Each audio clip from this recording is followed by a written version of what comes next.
গল্পের শুরু হয় এক যুবককে নিয়ে যে কিছুদিন আগে তার স্ত্রীর জন্য একটি বিলাসবহুল রোলস রয়েস গাড়ি কিনেছিল। একদিন অফিসে কাজ করার সময় হঠাৎ তার ফোনে গাড়ির সিকিউরিটি অ্যাপ থেকে একটি অ্যালার্ম আসে। সেখানে দেখা যায় পার্কিংয়ে থাকা গাড়ির ভেতরে অস্বাভাবিক নড়াচড়া হচ্ছে। সে সঙ্গে সঙ্গে স্ত্রীকে ফোন করে, কিন্তু কোনো উত্তর পায় না। তাই দ্রুত পার্কিং লটে চলে যায়।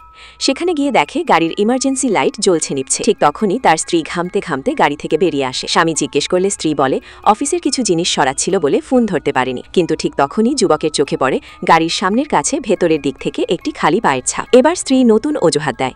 সে বলে ক্লান্ত লাগছিল তাই গাড়ির ভেতরে একটু বিশ্রাম নিচ্ছিল। কিন্তু যুবক জানত তার স্ত্রীর ছোটবেলা থেকেই গাড়িতে বেশি সময় থাকলে অসুস্থ লাগে। তাই সে বুঝে যায় স্ত্রী সত্য লুকাচ্ছে। পরের দিন সে গোপনে গাড়িটি নিয়ে একটি কার ওয়াশে যায়। নিজের পরিচয় লুকিয়ে আগের মতো পরিষ্কার করতে বললে কর্মচারী হেসে বলে চিন্তা করবেন না স্যার, আগের সব দাগ চিহ্ন এমনভাবে মুছে দেব যেন কিছুই ছিল না। এই কথা শুনে তার সন্দেহ আরও বেড়ে যায়। তাই সে গাড়িটি সরাসরি একটি সার্ভিসিং সেন্টারে নিয়ে গিয়ে প্রতিটি অংশ খুলে পরীক্ষা করার নির্দেশ দেয়। প্রথমে কিছুই পাওয়া যায় না, কিন্তু পরে এসির ভেতরের অংশ খুলতেই একজন মেকানিক এমন একটি জিনিস খুঁজে পায় যা দেখে সবাই হতবাক হয়ে যায়। সেই জিনিসটিই ছিল তার স্ত্রীর বিশ্বাসঘাতকতার অকাট্য প্রমাণ। সত্য সামনে আসতেই যুবকের পুরো পৃথিবী মুহূর্তের মধ্যেই বদলে যায়।